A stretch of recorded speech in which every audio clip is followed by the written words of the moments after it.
Historia básica del arte escénico. Beckett y el absurdo. Aplicada al teatro, la etiqueta absurdo hizo fortuna para calificar a una serie de dramaturgos que estrenaron en París durante los primeros años de la década de los 50. En su ensayo El teatro del absurdo, que fue seguido por Más allá del absurdo, Martín Esslin pasa revista a Beckett, Ionesco, Adamov, Sade, Arrabal, junto a otros de diversas latitudes. Menos fortuna tuvieron otras etiquetas: Protesta y paradoja, Teatro irrisorio, Nuevo teatro, Antiteatro. Volviendo al término absurdo, que en unos años antes se aplicó a la filosofía de Camus y de Sartre, este tendría su justificación en la irracionalidad de la historia inmediata. Europa acababa de salir de una gran guerra que había dejado perplejos a poetas y filósofos. Como bien vio Wellward, si la sinrazón de la Primera Guerra Mundial hizo justamente desconfiar de la razón humana y de sus poderes en la ordenación sensata de la historia, de donde se originó un arte antirracionalista, expresionista, dadaísta y surrealista, tras la Segunda Guerra, el escepticismo se evidenció en obras en donde la lógica imperante, adulta, sociohistórica del poder y del orden, se ve desmentida e ironizada. Es cuando el absurdo descubre el humor trágico, el humor como conformante de la tragedia. No se trata de una comedia que va derivando en tragedia o en una sucesión de escenas cómicas y trágicas. Más bien, se trata de un humor que construye lo trágico, que sorprende por lo inédito, por lo hiperbólico, y que, por no esperado, engaña al espectador como en el mejor cine de Buster Keaton. Sus situaciones cómicas no son inocentes. Al acabar la obra, si no lo hemos advertido antes, nos damos cuenta de que el humor llevaba una carga de decepción que define, según Ionesco, la tragedia del humor, la más corrosiva que cabía esperar en la segunda mitad del siglo XX. Ejemplos del absurdo. Veamos el funcionamiento de este absurdo en un ejemplo conocido, Picnic, de Arrabal. En esta obra asistimos a una serie de comportamientos ilógicos, absurdos. No es lógico que los padres visiten a su hijo en la guerra para merendar, que inviten a la mesa a un soldado enemigo, que los soldados canten y bailen en pleno combate. No es lógica la decisión del padre de parar la guerra para que no se aburran los soldados, como tampoco lo es el modo de hacerlo, que cada uno diga a sus compañeros que no quiere seguir luchando y que se vayan a casa todos, y que los generales les den panoplinas para consolarlos. La única proposición lógica es la final. Una ráfaga de ametralladora ciega la vida de los 4 personajes mientras celebran su decisión. La clave del absurdo, su moraleja, está en lo no dicho, en las preguntas y respuestas que provoca en el espectador. Si la última proposición era la lógica, ¿qué diferencia hay entre razón y locura? ¿No estamos viviendo en un mundo de dementes? ¿Qué sentido tienen entonces las grandes palabras como conocimiento, solidaridad o comunicación? El problema del teatro del absurdo está en su descodificación. Se trata de crear elementos lo suficientemente extraños como para que el espectador repare en ellos. La lección, de Ionesco, escrita por las mismas fechas que La cantante calva, es otra obra significativa por su sencillez y humor trágico. Es posible que sean estas, junto con la citada Picnic, las obras universalmente más representadas en la segunda mitad del siglo XX. En concreto, las dos de Ionesco están ininterrumpidamente en cartel desde 1950 en el Teatro de la Huchet de París. En la escena vacía suena un timbre. Sale a abrir la criada. Entra la alumna. La criada llama al profesor. Este inicia su lección de todo: de geografía, de historia, de aritmética y de la temida filología. Extraña lección en tono de farsa, en la que Ionesco, en ocasiones, copia sin reparos al Molière del El burgués gentilhombre. Un inoportuno dolor de muelas hace que la alumna se vaya desmoronando, mientras crece la lascivia y la agresividad del absurdo profesor. Con la filología se explican las palabras, entre ellas cuchillo. Para hacer más gráfica su explicación, llevado de su realismo pedagógico, el profesor matará a la alumna con el cuchillo. Entra la criada, retiran el cuerpo muerto de la alumna, suena el timbre como al principio. La criada sale a abrir a la nueva alumna, la número 41. Muchas de estas obras absurdas, deliciosas y disparatadas siguen aún vivas, aunque en algún momento se hagan reiterativas y farragosas. De ahí que las más breves sean las que mejor resistan el paso del tiempo. Aparte de otras fuentes posibles, sus elementos no serán conocidos en buena medida gracias a la farsa tradicional, a las piezas breves de Cortelín, considerado como un genio para los ingleses, a Auduberti y a precursores como Miguel Mijura. Samuel Beckett. En su aparente sencillez, su escritura dramática resulta la más innovadora del teatro del siglo XX. Su aportación al arte escénico es legítimamente comparable a la que supuso la obra de Joyce para la narrativa. La comparación no es ociosa, y no solo por la relación profesional que mantuvieron. Beckett fue secretario del narrador. El Ulises de Joyce, modelo de obra abierta, lo es ante todo por su libertad de composición. Contrariamente a lo que se piensa, su lectura puede resultar sencilla si adoptamos el punto de vista de su escritura.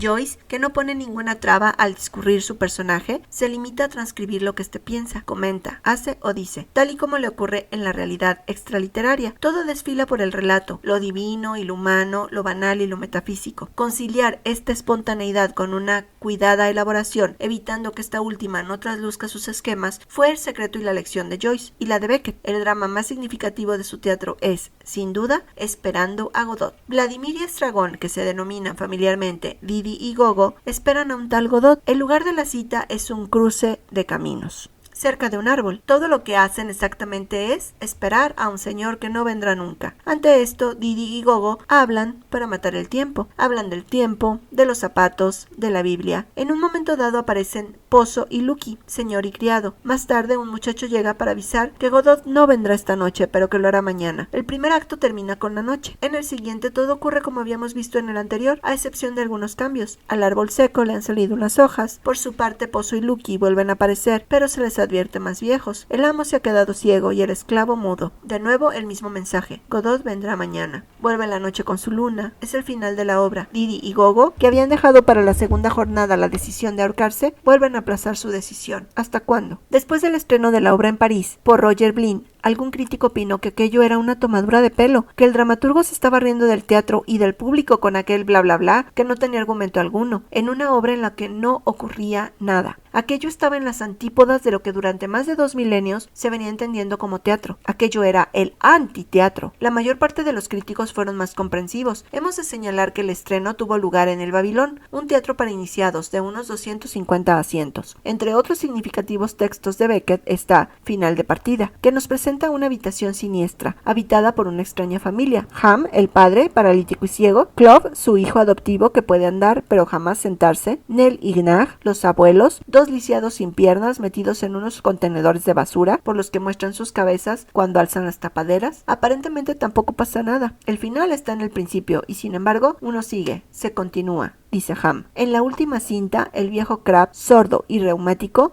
dialoga con un magnetófono en el que escucha grabaciones de juventud. Luego sigue la cinta con su ruido sin voz, mientras Crab mira al vacío. En Días Felices no parece existir referencia de lugar ni de tiempo. Apenas si existe un personaje, Winnie, a la que vemos hundiéndose poco a poco en un montículo de tierra. Pronto solo se le verá la cabeza. Sin embargo, ironía amarga o resignación, Winnie exclamará risueña: «Buen día el que va a ser hoy, ya lo creo». La parquedad de elementos de mobiliario, de movimientos, de luces, las voces semiapagadas, los seres insignificantes o limitados en sus atribuciones o al mostrarse en escena, contribuyeron a que lo poco que se nos presenta en escena alcance un gran nivel significativo. Teatro de la descomposición, de la imposible comunicación. Este, más que el de Sartre o Camus, fue el verdadero teatro existencialista. Por otro lado, a los grupos y gritos revolucionarios propios del teatro en el siglo XX, Beckett opone las notaciones mínimas, precisas, para expresar la degradación, particularmente en sus piezas breves, las más innovadoras desde el punto de vista formal. Estos personajes, al borde de la desesperación los unos, del no ser los otros, constituyen, para quien sepa decodificarlos sentimentalmente, un grito de tanta o mayor violencia que el de las manifestaciones épicas o el de las resurrecciones arturianas. El humor, la ironía en Beckett son de una intensa y desconsolable melancolía y de una gran tensión dramática, la tensión de lo no dicho, pues en estas obras cuenta, tanto o más, que lo que vemos y oímos, el desde dónde se dice la palabra o el silencio. Beckett nos acerca al teatro de la mudez, al límite de la representación. Breed es un ejemplo ilustrativo del laconismo escénico de Beckett, su más breve farsa, en 5 actos, sin actores, con una duración de 30 segundos, estrenada en Nueva York en 1969. Se alza el telón sobre la oscuridad total, unos instantes de negro. De repente, una iluminación muy débil deja ver una especie de descampado cubierto de basuras y desechos diversos. La luz permanece fija durante 5 segundos de silencio. Se oye una breve fracción del vagido de un recién nacido, seguida de una inspiración humana amplificada, que dura 10 segundos, durante los cuales la luz va aumentando progresivamente. El máximo de luz coincide con el final de la inspiración. Siguen luego 5 segundos de silencio y de iluminación estable. Se oye después una expiración amplificada, que dura 10 segundos, durante los cuales la luz va subiendo. El máximo de la luz coincide con el final de la expiración. La iluminación coincide con el final de la expiración y es seguida inmediatamente de una fracción de bajido idéntica a la anterior en longitud y volumen. 5 segundos de silencio y luz fija. La iluminación débil se apaga de súbito. Tras unos instantes de oscuridad absoluta, cae el telón. Para Pérez Navarro, Pozo había anticipado esta obra. Nos paren horcajadas sobre la tumba, la luz brilla un instante, luego otra vez la noche. La poética del absurdo. Los personajes caricaturizados en Ionesco o degradados en Beckett hiperbolizan al hombre en nuestro tiempo. Lo mismo cabría decir de los personajes marionetas de la parodia de Adamov sin nombre propio, la madre, la hermana, el mutilado, el empleado o simplemente N. El empleado, eufórico y confiado, acaba ciego y encarcelado. N, pesimista, termina aplastado por un automóvil y entre desperdicios por los basureros. En opinión de Adorno, este teatro crea realmente el efecto de distanciamiento del que habló Brecht. En efecto, el público difícilmente se identifica con toda esta galería de personajes de comportamientos tan extraños. Al mismo tiempo, lo anormal e hiperbólico alterna con situaciones y lenguajes de un incontestable realismo que nadie, hasta la fecha, ni siquiera los naturalistas, habían hecho suyo, sin duda por no considerarlo teatral. Es decir, hasta ahora no se había considerado conveniente ese hablar por hablar de las cosas más anodinas, de la realidad más simple y casera, sin segundas significaciones, semejante lenguaje que según Dubinard y